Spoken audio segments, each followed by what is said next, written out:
So how exactly did the strikes take place? What were the units which were involved? What exactly did we hit? Take a look. Let's bring you details of the Indian Air Force strike this morning. It all began at 3:30 a.m. this morning. It was a large package of aircraft, the details of which we can now share with you. It wasn't just the 12 Mirage 2000 Indian Air Force fighters, though they did play the most prominent role. There was a Netra indigenous airborne early warning aircraft. There were Falcon airborne early warning aircraft. We'd procured these from Israel a few years back. There were 4 Sukhoi 30 fighters which deployed from the Halwara air base to give top cover for these Mirage 2000s as they went into the attack. And there were Ilyushin 78 air-to-air refueling tankers as well when the strike package went in and came out. What was the target? It was a massive Jaish-e-Mohammed training camp in Balakot, not just in Pakistan-occupied Kashmir. In fact, the target was in Pakistan itself. It was the large camp in hilly terrain, which was densely forested, an area where there wasn't a large population around.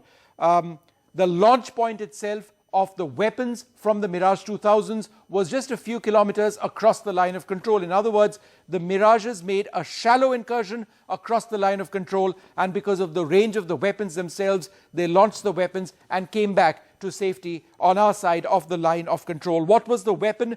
It was an Israeli weapon called the Spice 2000. It's a 1,000 kilogram bomb, 6 of which were actually used. Now, this is a smart weapon. It glided for nearly 100 kilometers. It was given pre-fed images which it compared with what it quote-unquote actually saw as it came down onto the target. And then there were 6 explosions within this Jaish base itself. All 6 strikes were 100% successful is what our sources are telling us. So 6 targets within this terror training complex were completely destroyed. The area itself was obliterated. Now, the initial blast analysis, this is sourced to the Home Ministry, is that 300 Jaish-e-Mohammed terrorists, including a terrorist who was involved in the hijack of the Indian Airlines flight IC-814, they have all been eliminated. How did Pakistan respond? Well, Pakistan did respond by deploying its F-16 fighter aircraft, but by then it was too late. The Indian Air Force Mirages had just gone across, they launched, they returned. By the time the PAF got its act together, it was all over. Now, there is a full analysis which is taking place of the impact of the bombs themselves.